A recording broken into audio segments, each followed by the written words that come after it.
YCP నేత భూమన కరుణాకర్ రెడ్డి మీడియాతో మాట్లాడుతున్నారు. లైవ్ ద్వారా చూద్దాం. 3 రోజుల క్రితం కూడా టీటీడీ మాయమాటలు మాట్లాడింది. టీటీడీ చేత మాయమాటలు మాట్లాడిచ్చినాడు టీటీడీ అధ్యక్షుడు. అయినా ఏ మార్పు లేదు. ఈ ఉదయం కూడా 800 టికెట్లు దళారుల చేతుల్లోకి వెళ్ళిపోయాయి. టీటీడీలో చంద్రబాబు నాయుడు గారు నా కులదైవం, నా పవిత్రత అంతా కూడా వెంకటేశ్వర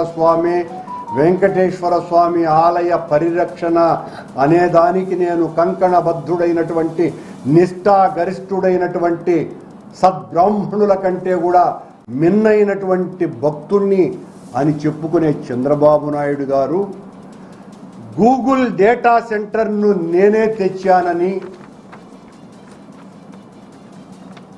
ఫస్ట్ క్వాంటమ్ కంప్యూటర్ని నేనే ఆంధ్రప్రదేశ్కు తెచ్చానని, హైటెక్ సిటీని నేను మొదట ముఖ్యమంత్రిగా ఉన్నప్పుడే హైదరాబాదులో నిర్మించానని, ఐటీ అన్నది నా మేధో సృష్టిగా చెప్పుకునే చంద్రబాబు నాయుడు గారు, అలాగే ఈ రోజున ఐటీ మినిస్టర్గా ఉన్న ఆయన తనయుడు లోకేష్ గారు, ఐటీ రంగంలో చాలా నిపుణుడైనటువంటి లోకేష్ గారు మీ ఆధ్వర్యంలో మీరు అత్యంత పవిత్రమైన తిరుపతి అని చెప్పుకునేటువంటి మీ నోటితో చేస్తున్నటువంటి అప్రాచ్యపు పనులు ఇప్పటి వరకు టీటీడీకి మీరు వచ్చిన తరువాత ఒక నిష్ణాతుడైన అర్హత కలిగిన ఐటీ జనరల్ మేనేజర్నే నియమించలేకపోయినారు.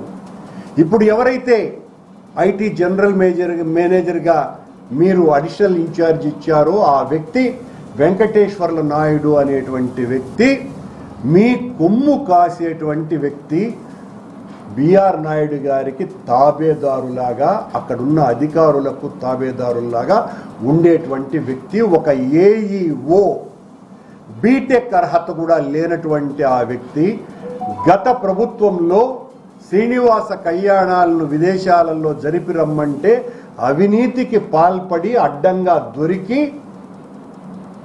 అతని దగ్గర ఆ డబ్బును కూడా రికవర్ చేసినాం. అలాంటి వ్యక్తి ఈ రోజున ఐటీ జనరల్ మేనేజర్ అడిషనల్ ఛార్జిగా వ్యవహరిస్తున్నాడు. 48 కోట్ల దోపిడీ అంటే వెంకటేశ్వర స్వామి ఆదాయంలో శ్రీవాణి ద్వారా సొగం ఆదాయం బిఆర్ నాయుడుకి, ఆయన తొత్తులకి, ఆ బ్రోకర్లకి, ఆ దళారులైనటువంటి ట్రావెల్ ఏజెంట్లకి వెళుతోంది అని చెప్పడానికి ఇంతకంటే ఉదాహరణ మరొక్కటి లేదు. ఇక ఎందుకండి దాని పేరు శ్రీవాణి అని పెట్టడము? చంద్రవాణి అనో లోకేష్ వాణి అనో మార్చేయచ్చు కదా పేరు. అనవసరంగా శ్రీవాణి అన్నటువంటి పేరుతో పెట్టుకోవాల్సినటువంటి అవసరమే ఉంది. మీరేం మా విమర్శలను కూడా లెక్కబెట్టే పరిస్థితుల్లో కూడా లేరు. మమ్మల్ని ఖాతరు కూడా చేసే పరిస్థితి లేదు. అయ్యా ఈ రకంగా దోపిడీ జరుగుతోంది, ఒక నిమిషంలోనే టికెట్లన్నీ కూడా అమ్ముడుపోతున్నాయని మేము చెప్పినా కూడా మీరు మార్చుకోవాలి పద్ధతిని. మార్చుకోకుండా ఈ రోజుకి కూడా టికెట్లు అమ్ముతున్నారు అంటే వెంకటేశ్వర స్వామి క్షేత్రంలో జరుగుతున్నటువంటి ఘోరం ఏంటి అన్నది ఈ రోజున భక్తులకు తెలియజెప్పాలనే నేను ఆ కార్యక్రమాన్ని చేయటం జరిగింది. మేమేదైనా మాట్లాడితే ఏదో దేవుడికి దేవాలయానికి అప్రతిష్ట కలిగించేటువంటి మాటలు మాట్లాడుతున్నారు. అంటే మీ దోపిడీ యథేచ్ఛగా కొనసాగటానికి మా నోళ్లు మూయించి మా మీద కేసులు బనాయించే కార్యక్రమం చేస్తారా? ఇది శ్రీవాణిలో మాత్రమే జరుగుతున్నటువంటి దోపిడీ. రోజు దాదాపు 5 నుంచి 7 వేల విఐపి టికెట్లు ఇస్తున్నారు మీరు. అందులో దాదాపు 3 వేల టికెట్లు విఐపి బ్రేక్.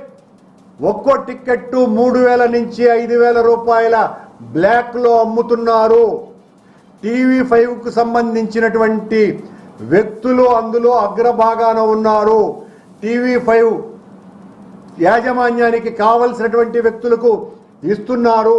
తిరుపతిలో వాళ్లను సమర్థించే ఆకు రౌడీలకు, గూండాలకి, పనికి మాలిన వ్యక్తులకు అందరికీ కూడా మీ ఇష్టం వచ్చినట్టుగా డబ్బులు సంపాదించుకోండి అని విఐపి బ్రేక్ దర్శనం అర్హత లేనటువంటి వాళ్ళకందరికీ కూడా, ఓ కార్పొరేటర్ స్థాయి కూడా లేనటువంటి వాళ్ళకు కూడా రోజుకు 20 నుంచి 30 విఐపి బ్రేక్ దర్శనాలు లభిస్తున్నాయి. అలాగే 300 ఎస్ఈడి టికెట్లను కూడా 3000 రూపాయలకు అమ్ముతున్నారు. ఫ్రీ దర్శనం టికెట్లను కూడా అమ్ముతున్నారు. ఆశ్చర్యంగా మేమే దర్శనం చేయిస్తామోనని దాదాపు గుడి దగ్గరికి వచ్చేసి వాళ్ళని లోపలికి వదిలేస్తున్నారు. ఇవన్నీ కూడా విజిలెన్స్ పూర్తిగా నిర్వీర్యమైపోయింది అని చెప్పాలి. ఎక్కడ ఏ ఒక్కరు కూడా పై స్థాయి అధికారి దగ్గర నుంచి కింది స్థాయి వరకు మీ ఇష్టం వచ్చినట్టుగా దోపిడీ చేసుకోవటానికి తలుపులు తెరిచేసి ఇంత దారుణ